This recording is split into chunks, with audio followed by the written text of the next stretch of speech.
Hello and welcome to the Bel-E Scratch podcast. I'm your host, Bel-E. And I am your co-host, Scratch. And today, Why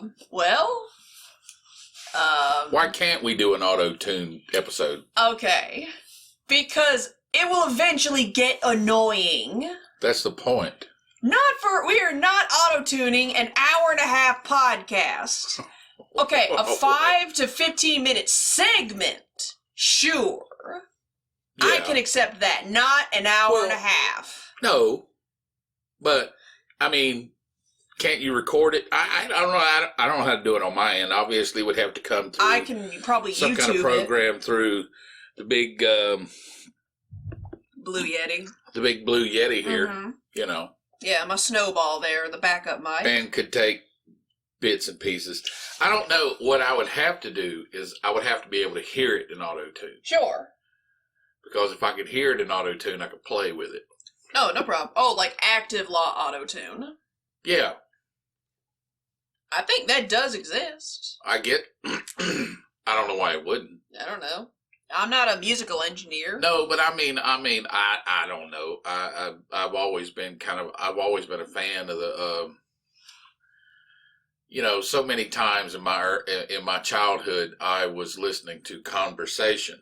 Uh-huh. Because I was the only child in the room. And so that's when I began to develop, and not consciously, because I didn't have any frame of reference. Not consciously going, ooh, I'm going to try to figure out what this means and that means. Mm-hmm. That's just something that came with time. Sure. But my exposure to it I was quite young. Sure. So these little conversational crescendos in sound, in content, I have a certain appreciation for. Sure. So, because another thing that, when we shared that time of learning creative writing, it also helped me understand that it wasn't always content. Oh, okay. Sometimes it was just doing it. Just doing it, and sometimes it was the pause. It's like reading a paragraph that, not just content-wise, it is like a painting, but also there's a short sentence here, and there's a compound sentence here, and then there's just a fragment. Structure of it? Just the structure, yeah, just the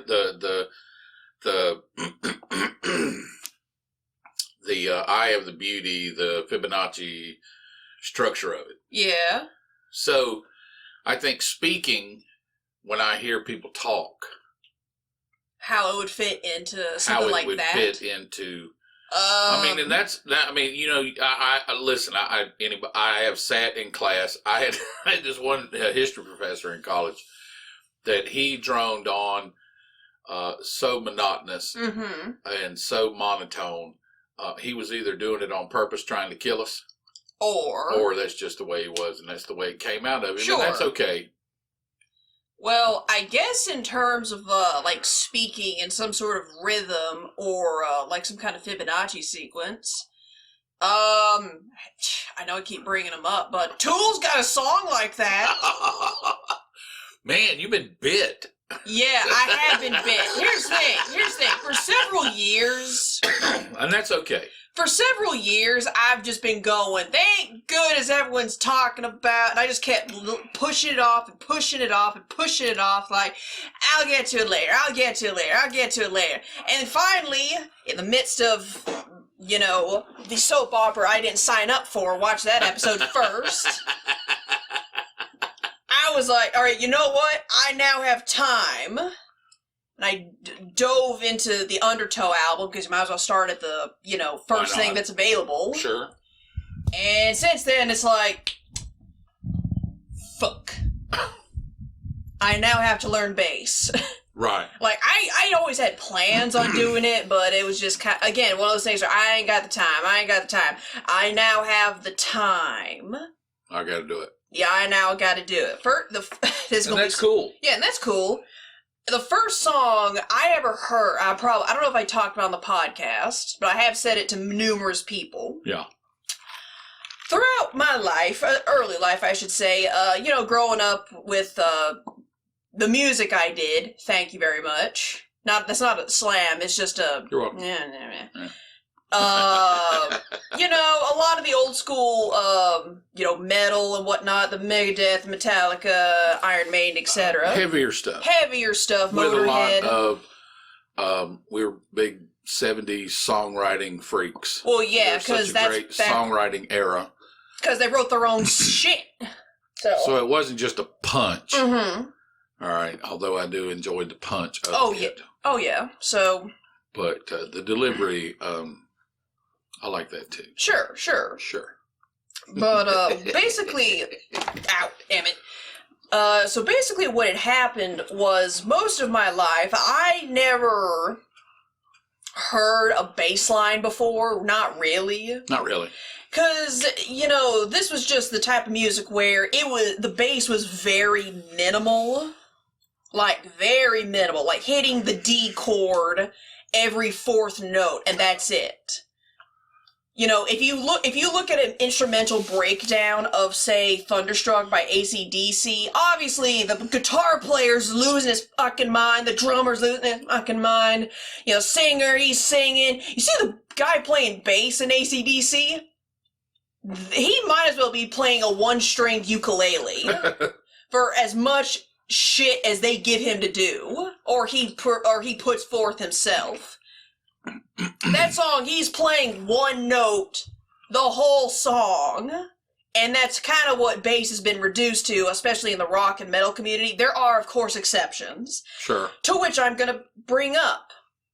Obviously I've listened to Motorhead, but for the longest time I didn't realize Lemmy was playing a bass because he played like a rhythm guitar. And then... the song that made me want to play bass was one that you showed me. Right. It was My Name is Mud by Primus. Here's the thing. You initially showed me Wynoa's Big Brown Beaver. Either that or... Yeah. Yeah, that was it. That was it. Yeah. The song I personally introduced people to Primus is their cover of Devil Went Down to Georgia, because it's familiar. You can get kind of a taste of their style. You already like half of it. Yeah, you already like half of it. You already know what the first half's supposed to sound like. That's kind of how covers are supposed to work. That's how covers work. That's how they're supposed to work. That's like the drug dealers, that's slipping, all that stuff into your kitty's Halloween candy. Yeah, it's a sample. It's a free sample. Yeah, that's how that's the insidious way of introduction. Right, yeah. So then I got my hands on My Name is Mud, and that intro and the outro, of course, but the intro, I will never get that out of my head. Right. It was just so heavy and so low. It blew my mind, because I had never heard a bass guitar being played like an actual instrument. Yeah. You see, instead of a kiddie's toy, we're just like going do do do do do do do do do do do do do the whole song. Right.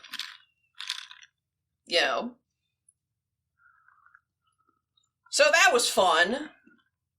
My second favorite Primus song is American Life. If you haven't heard it, well, listen to that. American Life by Primus. That's also very bassy. Very bassy. Very less Claypool type of bass, because there's a difference. There is a definite difference. Because bass may be and heavy. You shouldn't get overwhelmed by the complexity of what's being played. No. You fall here. You have to fall in love with the rhythm. Oh, yeah. You have to fall in love with the rhythm. You have to fall in love with the harmony. Mm-hmm. And then everything else comes next. Oh, yeah. I mean, obviously this individual started as basic as anybody could. Yeah. And that's probably what carved him into the master of, I would imagine, a six-string bass. Yeah, I remember looking at Les Claypool's equipment loadout, and I went, "Oh hell no!" Yeah, that's somebody who got bit by it, and hadn't let him go. Hadn't let it go. Yeah, what I appreciate the most about him is even though it's bass, and bass is not, it's at that lower end of the spectrum. Not a lot of people can kind of distinguish the difference it's between gained the a lot notes. of popularity in the last it has. 20, 30 years. Yeah. Oh, it has Because I remember when it first showed up. How so?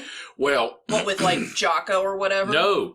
See, all car stereos. See, music at that time, in my time in the 80s, going into the 90s, in the 80s, the popular top 40 type stuff was higher treble, lower bass. Yeah, obviously. Right, obviously. You talk about being a fanatic of a particular or getting bit. I got bit by Ozzy real early. Mm-hmm. I mean, as soon as you hear Crazy Train was just so. Crazy Train was unlike anything that had ever come before it. And it was monumental. I could not, what used to drive me crazy, I couldn't figure out why more people wouldn't buy it. I couldn't figure out why it would not get played on the radio.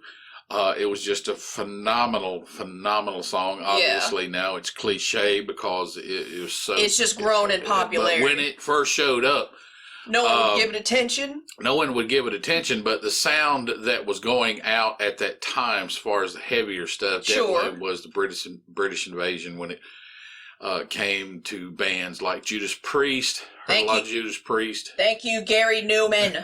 Gary Newman was definitely interesting in the late 70s. Because you're like, oh, and you thought he was kind of like a David Bowie clone, kind of that art kind of music. Kiss was real big into the whole New York theater aspect of it. Yeah, when I laid eyes on Gary Newman for the first time in that first music video for Cars, here's the thing. This was me like 5 years ago. I did not research this. I didn't look this up. I just put two and two together that, this guy was like one of the Kraftwerk guys who just went solo. And then years later, I find out he's British, and I went, what the fuck? Imagine him. He's not German? Okay, imagine. Speaking of, that's a really, we'll make a good logical jump here. Illogical jump here, and if you don't think about it, it makes perfect sense, people. All right, so I want you to imagine Gary Newman popping up in the middle of a sea of music that sounds like and is dominated by ABBA. Some ABBA, definitely in Europe, dominated by ABBA. ABBA was definitely an influence here in North America, but the mainstay was more along the lines of Karen Carpenter, who is an artist without measure or equal when it comes to a pure tone in her singing voice. You had bands like disco would kind of pop and bob its head up a little bit. Obviously, with the Bee Gees, a very talented group of individuals, but the music was. So we got the Carpenters, we got the Bee Gees. You just really had the style of music that was going on in North America at that time. The Bee Gees and Karen Carpenter just exemplified the pinnacle of it. Yeah. So basically kind of this uplifting... Well, just that style. Just that, then all of a sudden you had Gary Newman pop up in the middle of it. Yeah, who just came right the fuck out of nowhere. Try to imagine around 1941 crossing the English Channel. And then a German sub pops up out of the water. Yeah. You understand what I'm saying? Yeah, I know. I mean, everything is just smooth and it's clear and it's beautiful. Then he just pops up and he's like, fuck you. Boom. Look, you may not... That's exactly what it looked like when he arrived. Here's the thing. Neil Sedaka was playing on the radio. And I love Neil Sedaka. Oh, yeah. Okay. Nothing wrong with that. Nothing wrong with that. And then it's like Neil Sedaka, Karen Carpenter, the Bee Gees, Gary Newman. And he just pops in with cars. In with cars, and you're like, and I mean, it's a cool tune. Oh, it is. Okay, whether you like that style of music or not. Honestly, Cars is one of the few. Now, obviously, he's gone back and like redid some of his stuff, kind of his current stylization. Yeah. Cars is like the one song of his that does not sound good updated. Thank God. Yeah, thank God. I know, exactly. I mean, that's what made it what it was. Yeah, it gave us the power. It was the whole, everything else was smooth, and this had the edge. Yeah. So if you remove its edge, it doesn't work. Yeah. No, he's gone back. It needs to be, there's a level of No, he's gone back and redid some of his stuff, like Our Friends, Electric, Every Day I Die. But for and those sound fine and updated in his current styling. But Cars never sounded good when he updated it, in my opinion. Cars is an individual song. Yes. It is not a song. Cars plural. Yes. But he's not talking about cars plural. He's talking about an actual incident that happened to him. But he's talking about himself. Yeah. Okay, he is sharing something that happened to him. No, legit. There's a story behind it. He is not trying to reach out and bond with other people. No, he's doing the opposite. Experience. He's saying, I feel different than... I'm told I'm like you, but for some reason... That ain't true. I don't see it. Okay.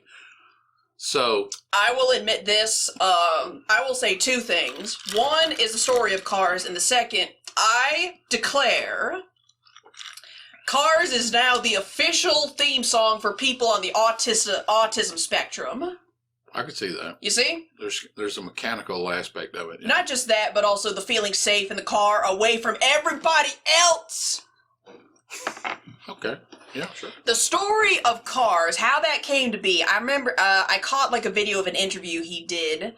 I don't know how many times he's told this story. He's probably not sick of it. Or maybe he is. I don't know. I never met the man. So, he was, forgive me if I don't get all the details right. He was somewhere in England, of course, because that's where he lived. Yeah. He was just driving around, existing at the time, and I can't remember if someone hit him like from behind or he hit somebody else from behind, but there was some kind of incident, some kind of little collision, or he was just driving in a bad neighborhood. Either way, somehow, some way, he's in the road driving, and some people start knocking and beating on his car, trying to drag him out of it. Oh, okay. And he is so shit scared, because obviously, here's the thing. In North America, someone tries to break in your car, yeah, you panic. I'm not saying, but you kind of have a way of dealing with it, because I'm not saying that we're more experienced at carjacking or someone trying to destroy you while you're inside your car versus the UK, but... It was the UK was more rough back then. Yeah, that's fair. So, oh yeah, the punk movement. I forgot. The punk movement came out of that. Yes, I forgot. Anyway, yeah, so basically, he's he obviously wants to get out of the situation from getting the shit kicked out of him or whatever happened. Yeah, F the car, man. Yeah, don't beat me up. Yeah, exactly. You can take the car, man. Just don't rough me up. Yeah, so he basically... It's just a car. He basically puts the car into drive and straight up drives onto the sidewalk to get around somebody else's car and gets out of that situation. That's where Cars came from. There you go. Someone was, for one reason or another, whoever's fault it was, someone was fucking with him while he was in his car, and he drove onto the pavement on the sidewalk to get out of Dodge. It's a socioeconomic. Oh, that's it. What? Okay. Here's why he felt safe in the car. Because they couldn't hit him. Because if he didn't own a car, he would have just been walking down the street. Like he used to before he earned enough to buy a car. Yeah. And the car made him safe. Because without the car, he would have been walking down the street. He had been mugged before. More than likely, yes. More than likely. I mean, if that's the neighborhood you're going to frequent and they're going to attack a car, if you think they got a problem jumping some dude walking down the street. Yeah, exactly. Exactly. So, anyway. Yeah, it's just stuff like that, No, but that's what I'm saying. He arrived. No, you don't understand what the music was like. Music was like... No, of course, I didn't exist. It was like... it was barely a Debbie concept. Boone, which had a tremendous voice. Oh, you light up my life. You You know what I'm saying? Yeah. Give me hope. And then all of a sudden, dun-na-na-na, dun-na, dun-na, dun-na. I'm listening to Casey Kasem on American Top 40 every Sunday. Mm-hmm. All right. And he's talking about Neil Sedaka, you know. Yeah. Neil We'll Sedaka. be smiling in the rain, walking hand in hand with the one I love. And all of a sudden, dun-na-na-na, dun-na-na-na. Here in my car. And he's got this buzz cut with it. You know, I guess that was one of the first really, it was definitely, he didn't have a buzz cut. He still had his hair. Did he? Yeah. Hang on. All right. I just remember him wearing black with this up to his neck. And obviously, I didn't say he had on white makeup. Well, but apparently, he was not pink. Okay, no, can we agree on that? Yeah. No, what had happened? And then what had happened was when he was it was a sentinel moment. No, where, I know. No, what had happened? What had happened was when he and his first band, Tubeway Army, I can't remember which one it is. Right. But when they were trying to get started, obviously they had to do like shows on TV and in performance and shit. And here's the thing: he's English. He's fucking pale. Yeah. Well, that's just hereditary. That's a good point. You know. So, basically they got... a lot of melatonin. No, not quite. They don't need it up there with like 2% of sun most of the time. Right. So what had happened was... Can't help where you're born. Yeah, they basically put the powder on his face, and his eyes, according to what they told him, looked like 2 piss holes in the snow, is what they told him. I don't know about that, but... Yeah. I mean, I remember it very early. No, I get it. And then they put, like, the black makeup around, like, the eyeliner around his eyes, and so that would stand out, apparently. I mean, he didn't even do it. Yeah. Oh, okay. Yeah, that's him. Yeah, you can kind of see why I thought he was one of the Kraftwerk guys in that music video. Yeah. Yeah. I get it. Mm-hmm. So... Yeah, no disrespect. There's even people who don't care for him. All right, I will tell you this. He kicked in the door to allow New Wave into North America. Without a doubt. Because without him, we wouldn't have got Flock of Seagulls. We wouldn't have got the Human League. No, you wouldn't have got none of that. He kicked the door in. None of that British Invasion pop synth. Nope. Which, I mean, it's good. It is. The not goofy shit. The not goofy shit. Yeah, because some of it can get carried away with that goofy. There's a lot of really good stuff that... Well, see, that's the whole thing. Well, see, that's what I worry about music today. Yeah. Back then, there was this very, very wide net that was cast. How so? Well, it's just that, the music industry was booming. Yeah. And, everybody was just constantly looking for for a new sound. Yeah, the next sound. The next sound. Which is an never-ending process. Never-ending process to everything that we know. Yes. Society. We're looking for the next blank. We're looking for the next blank. Mm-hmm. Like a rung on the ladder. Yeah. Some ladders lead down and some lead up. But you're always looking for that next rung. So, and plus, well, that's what I'm saying. I mean, there's a new form of music that's brewing somewhere. There is. That is waiting to break in, that you and I have heard pieces or bits of in other people's, but we haven't quite heard it yet. Yeah. Well, here's the... And it's going to show up within the next 5 years. No, I know it is, but here's the thing. A lot of issues has come to the fact that a lot of the issues with, like, the music industry today is, yes, everything is homogenized. Everything sounds the exact same. Well, yeah. Well, here's the thing. The, like... 90-ish% of all the hit songs, at least in this area of the world, they're being written by 2 people. Literally 2 people. Well, the style of 2 people. Yeah. No, 2 actual people. Well, yeah. 2 actual people. Hey, I know what they look like. They showed them in pictures. These are the 2 leading hit songwriters of the past 10 to 15 years. And I'm like, what? These 2 dudes? That's it? Everybody ranging from, Timberlake to Ariana Grande, a couple Lady Gaga stuff. Them. Seriously? And I was just mad because here's the thing. I personally don't have an issue with people writing songs for somebody else. I don't. Gotta make a living. You gotta make a living. I don't mind shadow songwriters. I don't.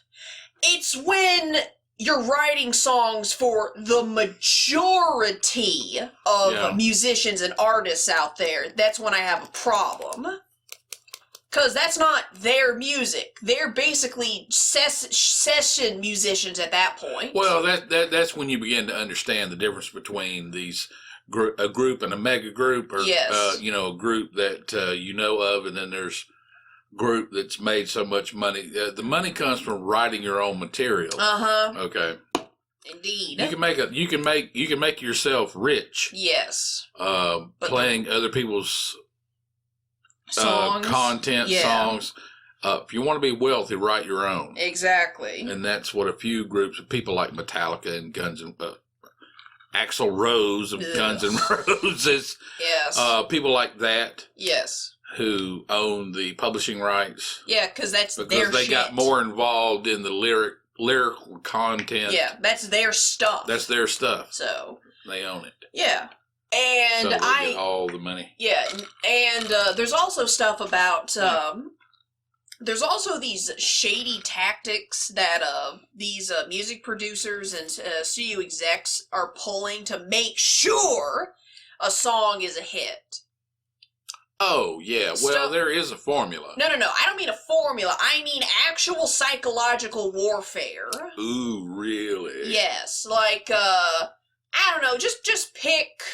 I don't know, like this basic equivalent of a session musician, artist, whatever. They put together a song, and they're not quite sure if it's gonna be a hit, because they spent a lot of money to put it together. Yeah. So what they're gonna do is basically gonna lease out that song to be played in shopping centers and in movies and on the radio and ads on the internet and ads on TV and ads and movies and ads and ambiance music.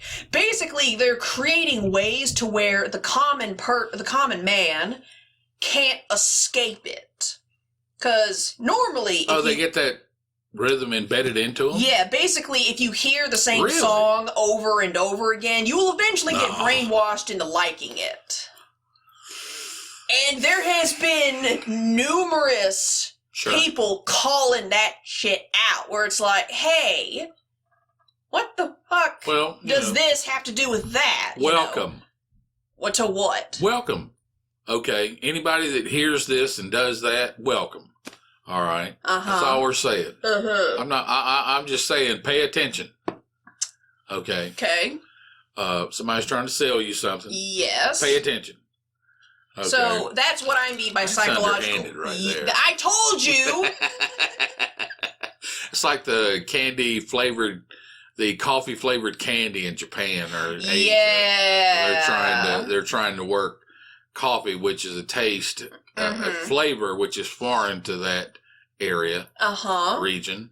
So they market it as candy. They market it as candy, so they grow up trap the adults, 20 years later. Yeah, with nostalgia. You bastards. Yeah, that's exactly what it is. I guess that's how you operate something like that. I mean, this is why people think I'm insane for clinging to like really old music that I genuinely like, because they didn't have to do that to get me to like it. So that's kind of what Yeah. Somebody in a... So here's the thing. It sounds so weird. What? Somebody in some, kind of like post-party haze, rolling over out of bed, finding a pen on the floor and a composition book next to the bed. It's all beat up and got stains all over it, and starts writing lyrics. And it turns into the best song you ever heard. Yeah. Versus, a bunch of dudes and the occasional lady in a room. Art by committee. Boardroom, art by committee, and they're all sitting there going, you know. What sells? And I don't think one is evil per se. Although it can enter those levels.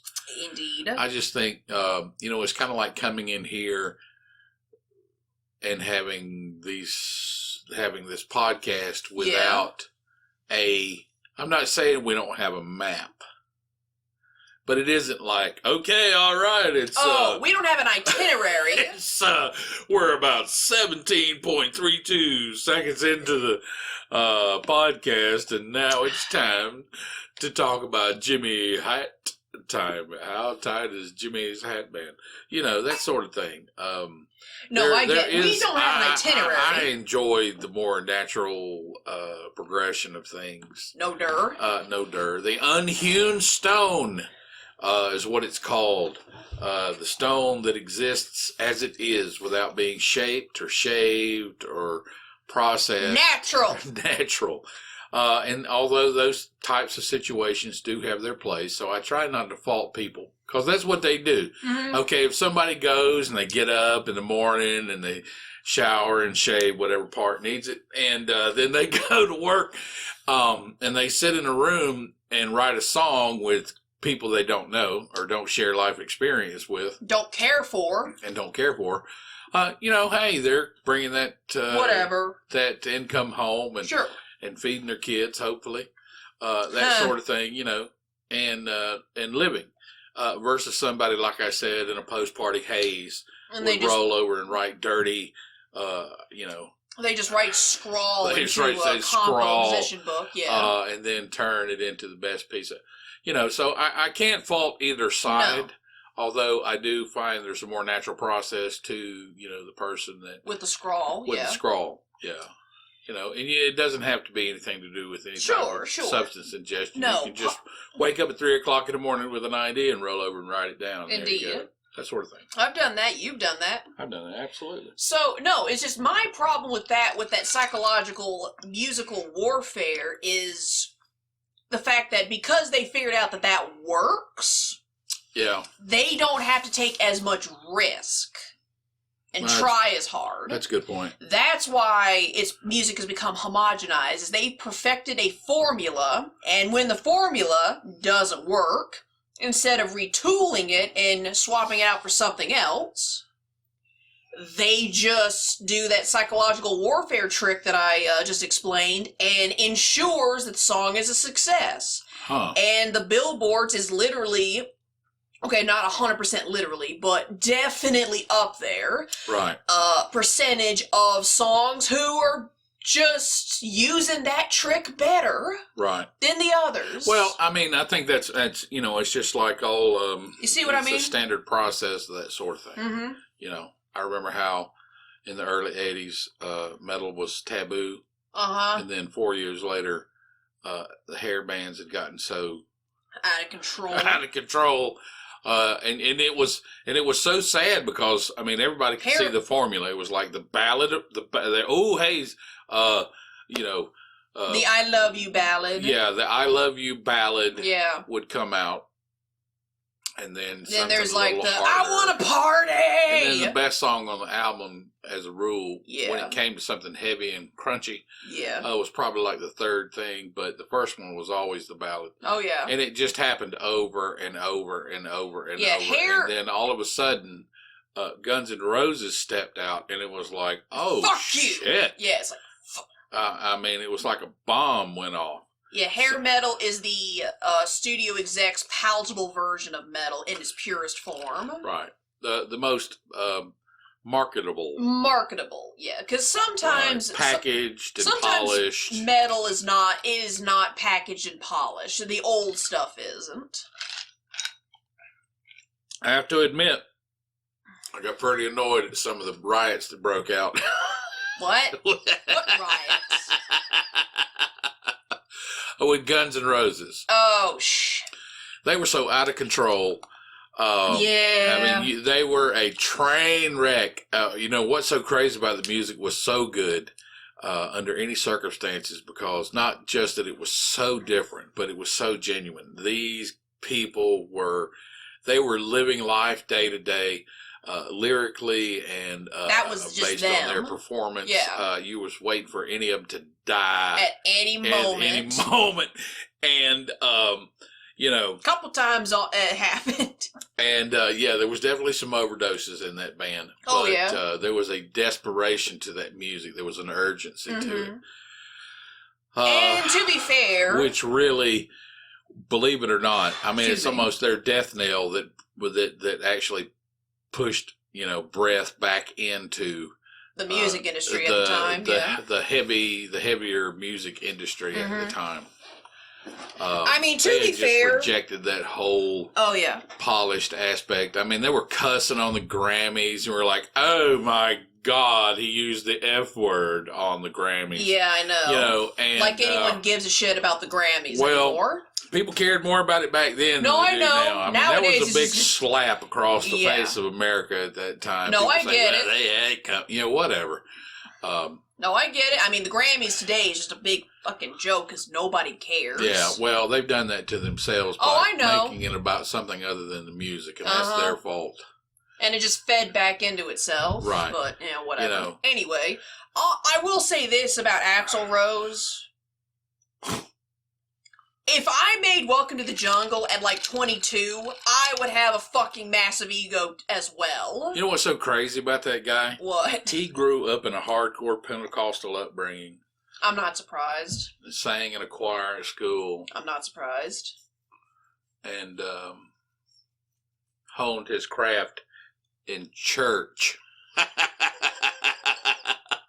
He has the broadest range. Axl Rose has the broadest range from the lowest note to the highest note of any non-opera singer. Any current pop. Well, non-opera singer, non-professional opera singer of anybody. And right behind him is Mariah Carey, which is astounding because I mean she can hit notes that spooks dogs. I mean, there is an actual video on the internet. Really? You know what? I know the answer is. And her voice is beautiful. Don't take this wrong. I love Mariah Carey. Do you know what a whistle note is? She has. Yes, I do know what a whistle register is. You know what fucking happened? No, tell me. They took Mariah Carey's ass to like SeaWorld or some shit. God. Or some kind of... They either took... Some kind of animal park? Yes. Oh. Or sanctuary. They either took her ass to SeaWorld or to some kind of aquatic life sanctuary. Mm-hmm. They got her in the water. Obviously, she's in a sweatsuit. Or a wetsuit, excuse me. Yeah. And, they got the handlers and the fucking dolphins. Yeah. And they got one of the dolphins... to like get right up against her, so the dolphin was listening. They were telling the dolphin, like, listen. Yeah. And Mariah Carey hit the whistle note, and that dolphin fucking had a fit. They were so happy. That dolphin was like, I'm sure you either seen this in real life or some kind of media where there's like somebody who's speaking a foreign language, and then all of a sudden they come across someone that doesn't look like them, but speaks their exact language. Oh, yeah. And they just like, oh, you speak my language, my native tongue. That's what that dolphin was doing. Oh, okay. That dolphin was losing their fucking mind. Because Mariah Carey's like, and that dolphin just is like, just slapping their fins in the water, so happy. Because if that dolphin wasn't happy, then that dolphin probably would have tried to fucking kill her. Hang on. Now that would have been a sight right there. I can see the headline already. Dolphin fucking kills Mariah Carey. New SeaWorld incident. Mariah Carey dead by dolphin. Blackfish. Blackfish. Oh, man. Man, that's bad. Yeah. No, she has her top note is higher than Axel's, but she can't go as low as he can. And no, he has the broadest range. She has the second broadest range. She is a. All right, the audio is all the way down, but I think you can kind of understand what's happening. Hang on. All right. All right, there's just some filler, you know. All right. Give it a second. Wait till she's in the water. Is that her next to the? Yep. Yep. That's her. All right. Yeah, that dolphin is fucking happy. That dolphin just so happy, losing his damn mind. Happy dolphin. Yeah, going up to their handler, being like, "Did you hear that? Did you hear that? Oh my god! Oh my god! Yeah. All right. That happened." Mariah Carey talking to dolphins. Yes, she didn't even have to get high to do it. Unlike Joe Rogan. That's the type of quality content we have for you listeners. Just talking about fucking dolphins. Talking to dolphins. Talking to dolphins. To be fair, A non-drug way to talk to dolphins. Yeah. Although, to be fair, much like Joe Rogan, if I was blasted out of my brain on edibles, I would talk to dolphins too. Hell, not even that. I try to communicate to my dog. Oh, you'd end up talking to the lamp. I know. That's kind of the point. So.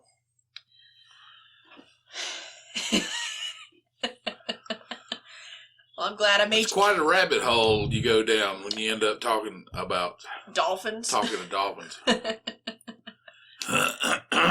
Oh gosh! Alrighty. That was bad. Yes, you're welcome. Yeah.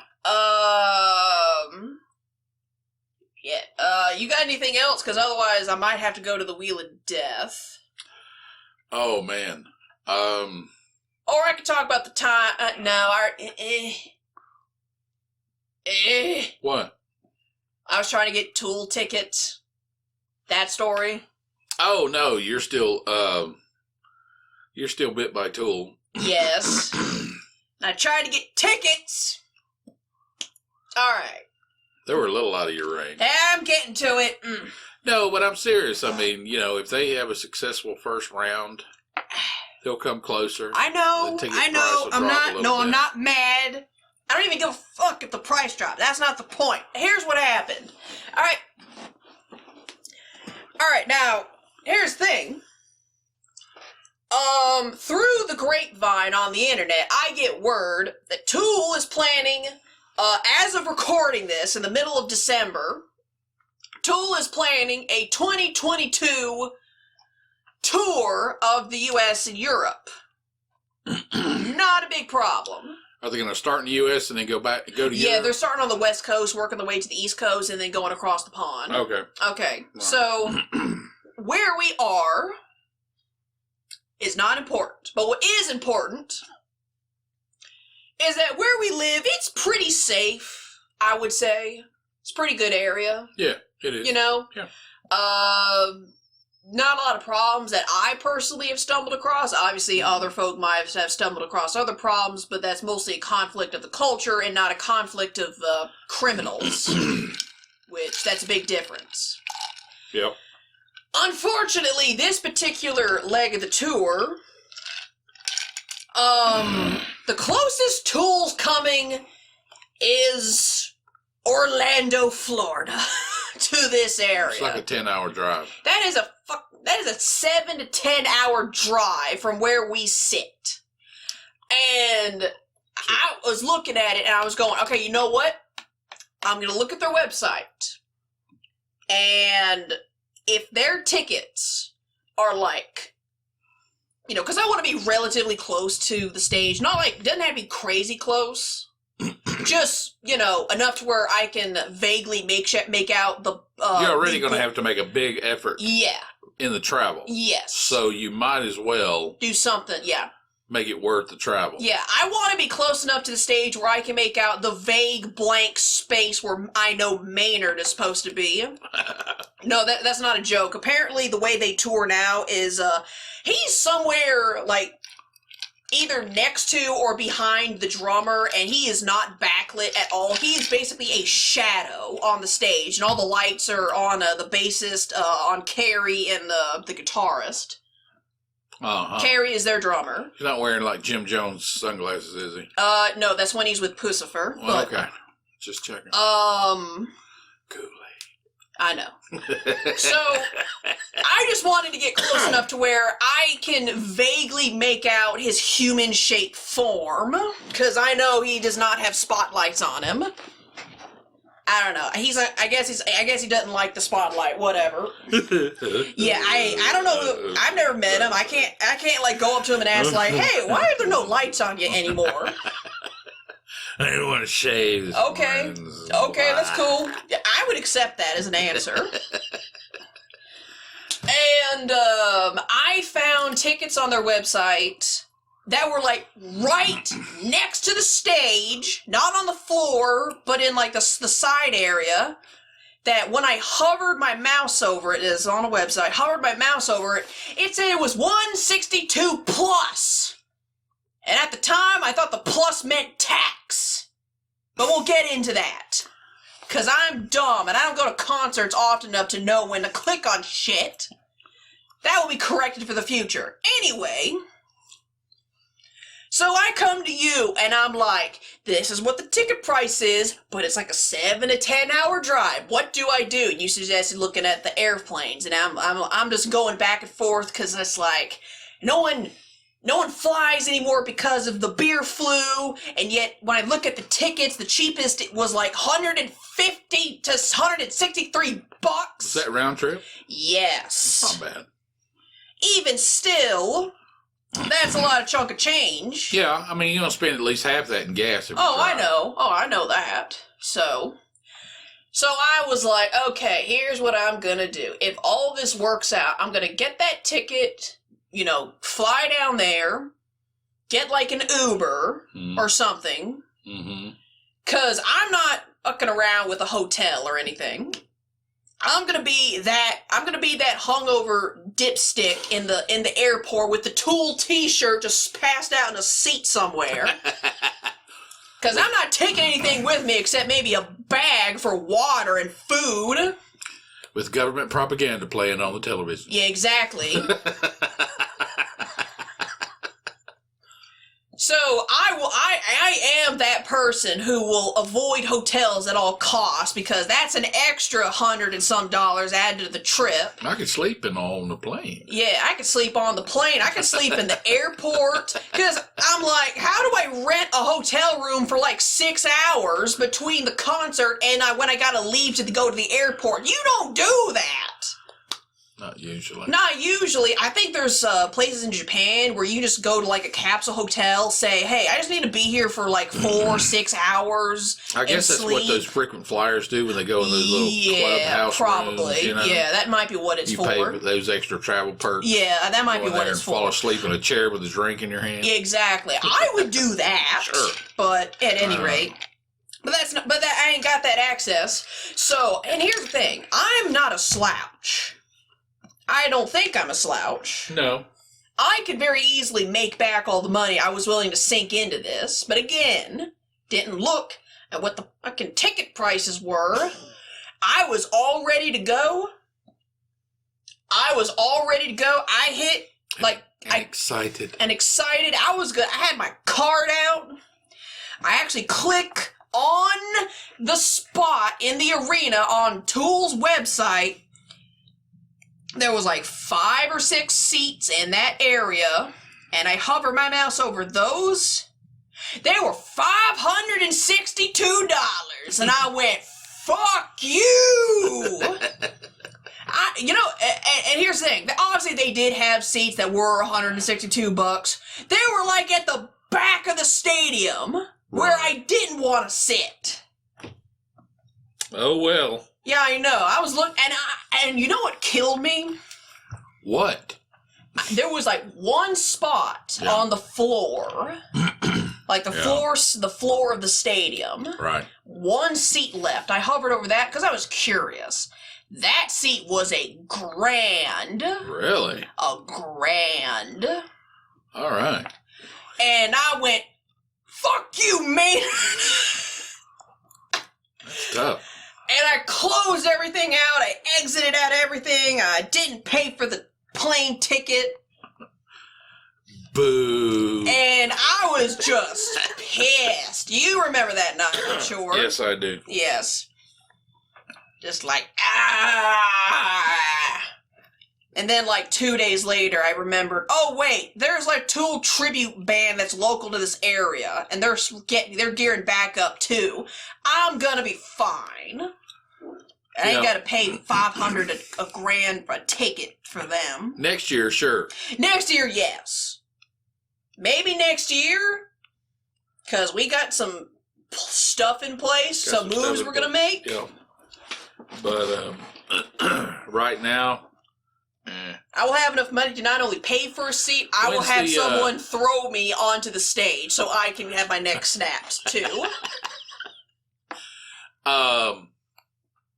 Except I'm not going to go right up to Maynard. I'm going to be like, how did I get here? Someone help me! How many months away is the concert on this part of the country? I think it's starting, like... I think the, hang on. Just for curiosity's sake. Let's just go back. Let's just go to their official website. I don't know if this is their actual URL, but... yep, there it is. This thing's gotta load because the fucking video in the background. Look. This thing takes... I can't imagine what this would do back in the 90s. This couldn't even load back in the internet of the 90s. It looks cool. Very in line for Tool. You have a rig to handle it. Yeah, and I have a rig to handle it. Yeah. Alright, anyway, so Tour. Alright. It's in line for them, let's just face it. See, the West Coast is, well... That's what I'm saying. Yeah. West Coast is sold out, like, everywhere. Oh, I'm sure. Well, most everywhere, but... I noticed they don't have a listing for Los Angeles. See, alright, Orlando. No, you have to... I just wanted to... Oh, Ticketmaster! That's why! I didn't see that before. This is the spot. Uh-huh.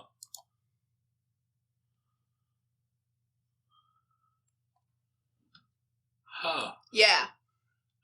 They're doing it through Ticketmaster. Okay, I didn't see that immediately. That's why it's expensive. Apparently, Ticketmaster has a bad habit of overcharging for ticket prices and taking more profits, more cuts away from the band. They've been accused of that and a couple of times. So. All right. Well, maybe they'll come back through in the summer. Yeah, they might. They might. No, I'm hoping they come to like a closer city where I don't have to drive 5 That's usually how it's done. hours. If they have a good response, Yeah. in the real big places, Oh yeah. then they'll come back through To smaller places. to a little bit smaller. Yeah. I mean, still big places. Yeah, big places, but not Orlando or Houston, Texas, or New Orleans, because they're Right. going to New Orleans for some reason. I didn't know they had the capacity to have a stadium put there. I'm no disrespect to New Orleans or Louisiana in general, but that place gets hit with so many fucking hurricanes. I You have a don't know hard from one year to the next, you don't know what's open. Exactly. like I said, no disrespect, but how do you people live? No. It's floods and hurricanes and typhoons and various other weather problems. Or it's like, why have you guys just not packed your shit up and gone to the north of the state where that doesn't happen? Your home's your home, I guess. I get it. No disrespect. I'm just curious. As an outsider. As an outsider. You know. Yeah. I don't know, probably ask your friend who's a land baron down there. I would ask him, Like, why can't you just pack your shit up and go somewhere else? No, he's got a lot of business in Mississippi, too. Ah, smart man. Yeah. But, no, I mean, when I get word that they're coming to a closer city, I'm probably not even going to tell anybody. I'm just going to go. I'll be back tomorrow. I'll be back in 3 days, or something like that. I mean, obviously, I'll tell my boss and my clients. It's like, okay, do not call me, do not text me, do not contact me. I'm going here for a concert, and I'm probably going to be hungover and sick because I am not holding back. Yeah. I'm probably going to sleep in my car. Don't contact me. Click. Or beep nowadays because you can't click phones anymore. I miss that. Beep. Yeah. I mean, slamming that phone down. Crack. Yeah. No, you don't get to do that anymore. No, I miss that. There's no satisfaction hanging up on someone by pressing a button. Not really. No, I remember the days when it was those... I remember using rotary phones. Yeah. Or at the very least landline phones where you could just clap. Slam the phone down, something. Now you have to take somebody's phone and throw it against the wall. Yeah, which, I mean... Doesn't work well in court. No, not really.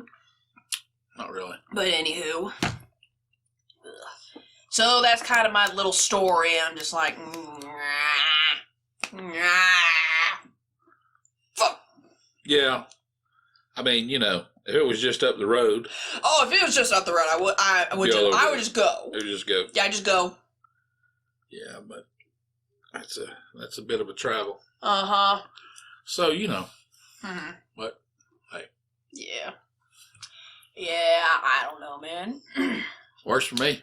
Yeah, it's okay. And like I said, there is a local tribute band who do a really good job. When are they coming through? Apparently they're, I think they're going to come through, our capital city. Really? Next month on the 7th. So I'm going to go do that because it's not far from here. No. Not real far. Not really. And then a couple weeks after that, they're coming to the local bar where I almost died via mosh pit. Which, if you want to go to that one, I'd recommend it. We'll see. You're going to do it. Because next year, you're going to be in better shape. I assure you. We'll see. I'm gonna get... When are they coming through? To the local bar? Yeah. I think it's, February 7th? Ooh, I don't know about that.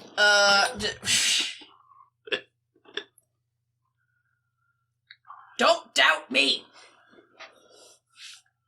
I hopefully they're not going to have another mosh pit because that's, a bit much. I'm not getting in the mosh pit. I'm going to say that right. No, I'm not telling you to get into the mosh pit. I'm just telling you they're not going to destroy the property because I'm pretty sure the cops showed up. No, I'm fine. I'm just saying. All right. I'm not getting in the mosh pit. Okay. February 18th, excuse me, next year. I was hoping March. I mean, they are going to be performing in March, but that's up at, and that's at their home turf, next date up. Okay. Here you go.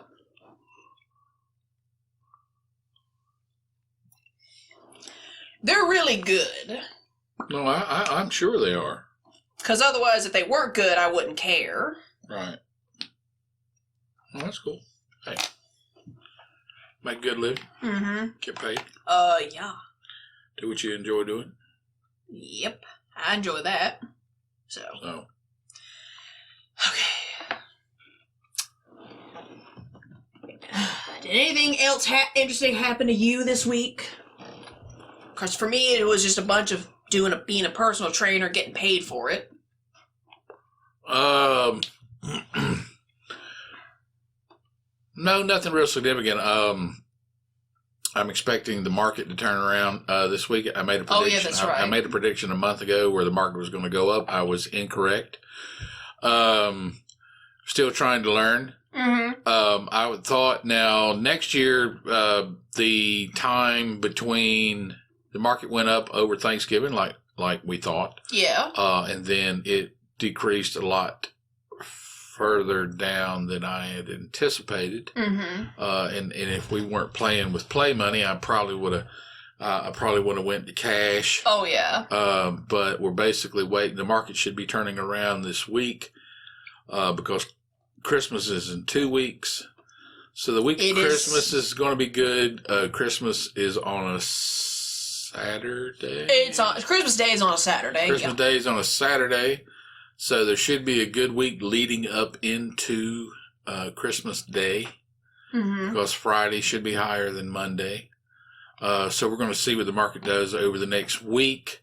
I'm hoping I've seen a couple of things jump up to their 30-day average, and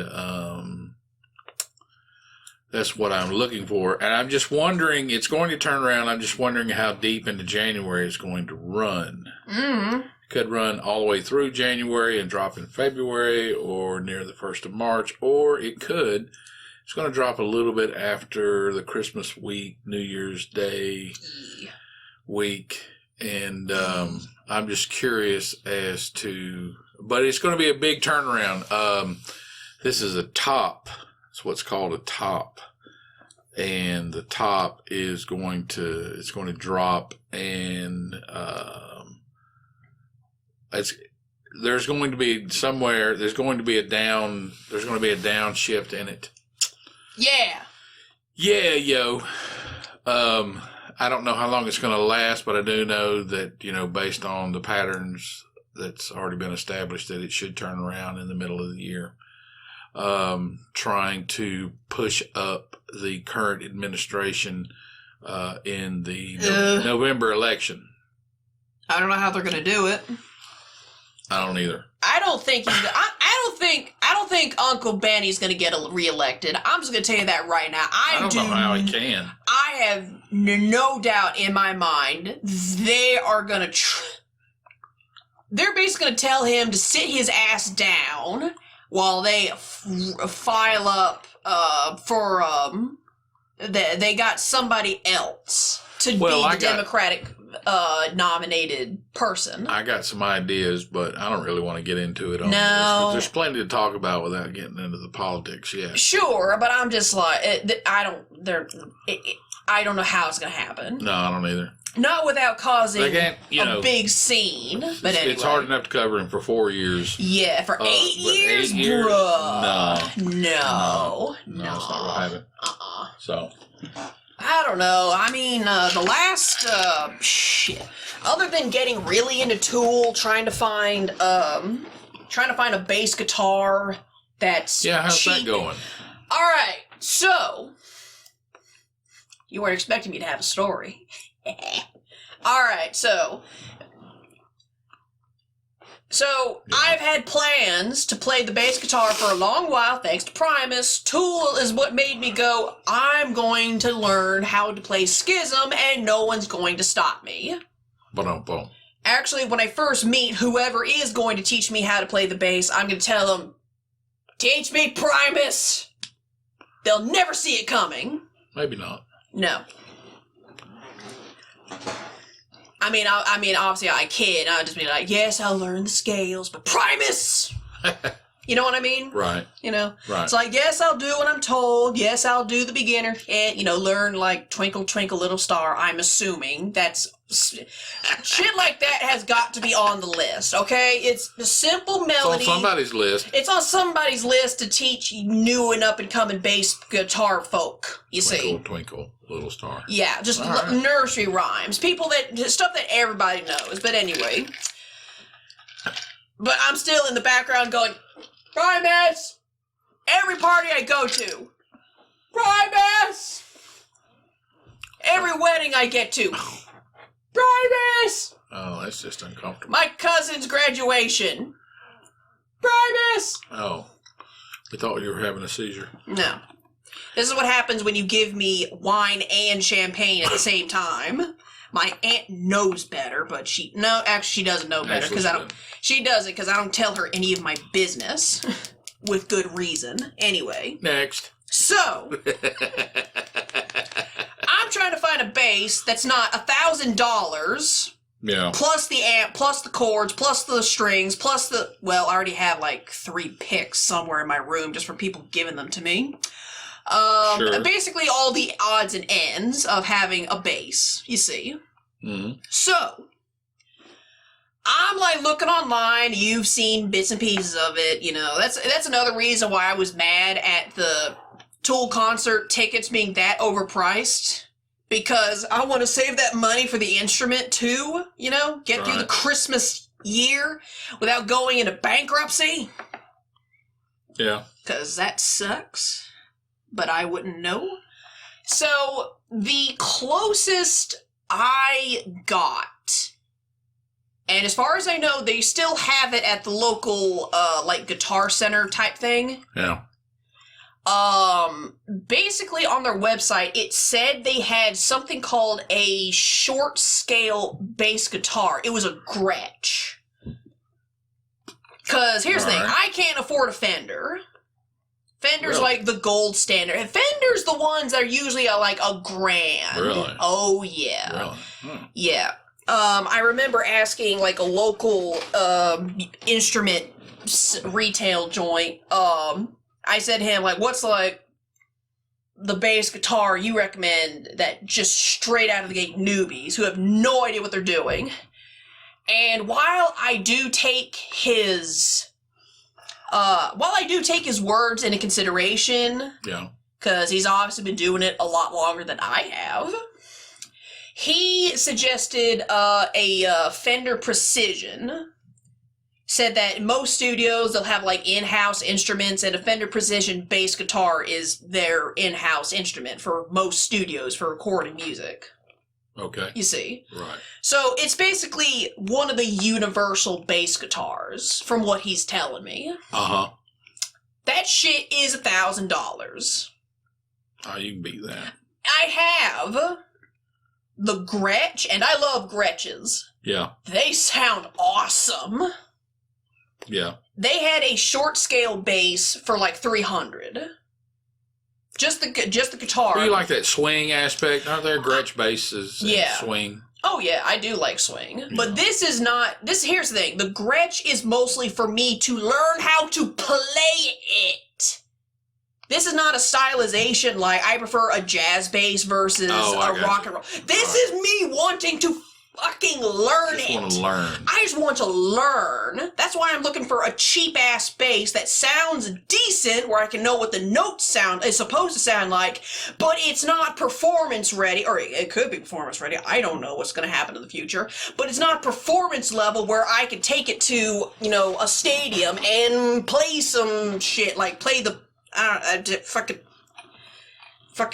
Mr. Pringle bass line. Nope, that's a stand-up bass. The Primus song, Mr. Crinkle, he's playing an actual stand-up bass, and it sounds amazing. Well, I tell you what, I got a guitar and an amp. You string it with bass strings, you can play Primus tunes. I don't know if that's going to work. I'm just saying. I know.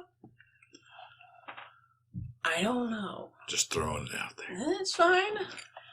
If it's possible to retrofit a guitar into a bass, I will take that into consideration. All right. Greatly so. Yeah. But anywho, I'm sure there is no difference, but I want to ask your friend though, Ken. What? I don't know if he'd know anything. I want him to point me in the direction of someone who knows. That's what I'm asking from him. We'll be seeing him soon. Oh, I know. That's what I'm not expecting him to teach me. I want him to tell me who's going to do it. Right. So, a short scale bass, from what I looked at, it apparently is apparently a short scale bass. Normal basses, I think okay, I can't remember if it's the actual measurement from the bottom of the neck to the top of the headstock, or just the neck itself.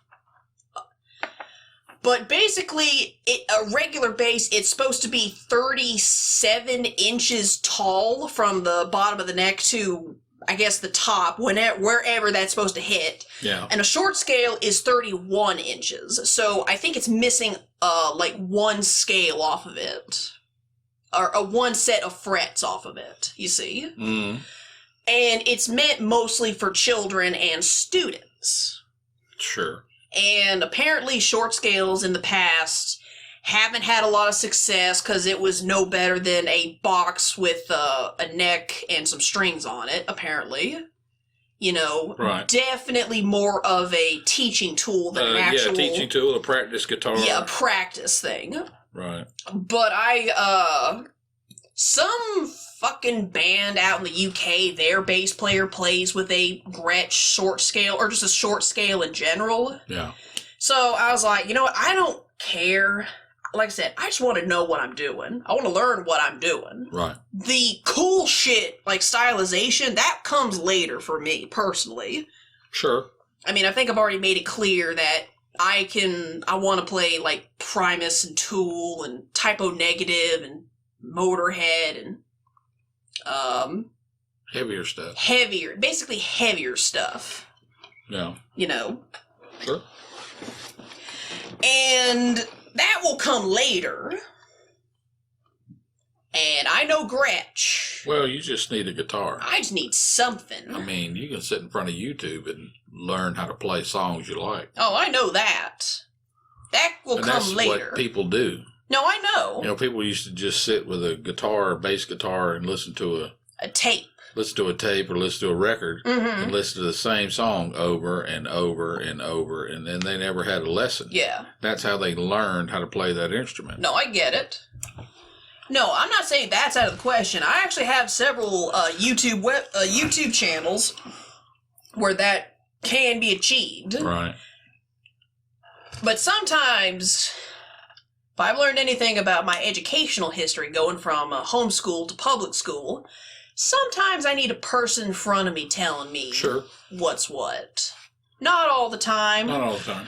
But, you know, just someone to check in. It gives you more confidence. You know? Exactly. You get the same information. But when you find it on your own, there is always this, you know, hey, am I reading the right chapter? Yes, exactly. And if you just have somebody come by and say, reinforce. Yes, that's what I need. You made. Yeah. That's what I need. That's all that is. Yes, that's all. So get you on track if you're not on track. Yeah, exactly. That's kind of what I'm interested in right now. They'll just introduce you to what they got introduced to. Yeah. And then you just go from there. Yeah. Yeah. So there you go. It's not a difficult process. You just have to tap into it. That's all. Exactly. You know? So. Yeah, and of course there's also Davey 504. Davey 504. Yes. I don't know that one. He is an Italian bass player. An Italian bass player? Yes. All right. And there is a video I'm going to play after the podcast. What does he play? Bass. Yeah, I know he plays bass. You gotta be specific. What kind of music? Bass. All right. He does not give a fuck. All right. You want to talk about someone who plays for the sake of playing? Plays for the sake of playing. Yeah, that's him. Hang on, I'll pop it up after we're done. All right. Sure. So that's just kind of how my week has been. Mine's been pretty uneventful, other than a truck that won't run the way I'd like it to. I got to work on it, that sort of thing. Yeah, I'm sorry about that. You know, it's yeah, okay. Yeah, that happens. That happens. That's life. Yeah, I guess. That's what the people say. Indeed. So, yeah, it's just been kind of uneventful. I've just mostly been angry and training people. Oh, yeah. You know. They love you. Oh, yeah. Yeah, they do. Pick this up, put it over there, shut the fuck up. Yes, you know. Yeah. One of my clients, I may have said, I know I've said this to you many times. I don't know how many times I've said it on the podcast. He is losing weight crazy fast. Good. He started at like 277, and the last time I weighed him was about 2 days ago, was 273. Good. I've trained him twice this week. He was originally 277, and then 2 days later, he's 273. All right. And it's like, oh my God, dude. He complains. Run with it. Huh? Run with it. Oh, I am. Yeah. No, I do not look at this as a deficit at all. Here's the thing. You've heard these stories about people losing 50, plus pounds in like 3-4 months. Yes. You know, and to the to like, this is the common man, that sounds like a pretty big, impressive number. Ideally, if you know, eat right and exercise, that's doable. You know, Possible. It is possible. I've never seen it happen in real time. Cool. Does that make sense? Yeah. And he actually complains at me about how he can't wear pants anymore. Aww. Every pair of pants, he has to wear a belt. And that belt, he has to keep adding notches into it. Because he's losing weight so fast, he's losing it apparently faster than he can put notches into his belt. Well. So, I've told him that I hope you get pants for Christmas. And I said to him, I'm now going to make sure you can't wear shirts either. And I'm jacking up his chest and his shoulders because, let's face it. That's right. Guys like big chest and shoulders and back. They do. You know? Big arms. Oh, yeah. Big arms, big chest, big back. Yeah. I mean, he's not getting out of leg day. I refuse. Nope. Every day is leg day. Every day is leg day. Yes. You get bigger chest and a bigger arms and bigger back if you do leg day. Yes, and That's he does where leg that day. size comes from. Yes, and he does leg day. He's finally got his hip flexor back, so that makes me happy. Yeah, it's just Right. it's little stuff like that makes me feel like I am good at what I am doing. I'm not just some asshat wearing gym clothes, just telling people what to do. You know. Hey. One of my clients, she now has biceps. She doesn't have to flex. They're just there. Just there. Another one of my clients, she dropped 3 pounds in a week. Like, since the last time I saw her, she went from, 177 to 173. Yeah. And that's a healthy loss of weight. It is. You know? Ideally, you want to shoot for a pound a week. And definitely want to cash in that first. A lot of times, when a new system is introduced to the body, yes, it will have a very profound effect in a very short time. Indeed. You need to cash in on it. Yes, you do. Yeah, you do. Yes, you do. Yeah, you do. Your body will adjust. Your body So will the further you can push it, once the body settles into the routine of it, yes, the better it will be. Indeed. Ow. Yeah. Ah. Sorry, that was me. It happens. So, no, this is just reassurance because I feel like I'm doing a good job. You are. You know, because like I said, I like this job because it allows me to help people and tell them what to do. And get paid for it. And get paid for it. Woo! That's like my favorite. Those are two of my favorite things. I do like helping people, but only as long as they do what I tell them to fix the problem. Yeah. So. That's awesome. Yeah. I'm happy. You got to find your niche. I'm happy with it, you know. Cool. Speaking of which, you got to contact your friend. Oh, yeah, I do. Please. Please and thank you. This week. Please and thank you. Okay, so. I mean, she's probably going to be one of those after the new year kind of people. That's cool. But I want to put her in the. in the queue. Don't worry about it. Yeah. So. Yeah. Yeah, there we go. You got anything else? Not really. Okay, alrighty. Yeah. Yeah, We're okay. Yeah, we're okay. We're alright. Yeah, just kind of uneventful week. Nothing major happened. Not that we're going to talk about. Not really, no. Yeah. I don't know. Politics, I'm not ready to talk about yet. Yeah. Certain aspects of society, I'm not ready to talk about yet. Yeah, no. I'm just not in the mood. Not really. Not today. Not today. No. We'll get there. Yeah, I know we'll get there. It's winter. Yeah. Spring's around the corner. Yeah. Yeah. Assuming we get past the snow. They say it's coming. I don't know. We'll see. Yeah, it's gonna be February. It usually is. All right. Usually. Yeah. Anyway, alrighty. Well, Wow. That's it, folks. I was your host, Bel-E. And I was your co-host, Mr. Scratch. And we'll see you guys next Tuesday. Next Tuesday. Bye. See ya.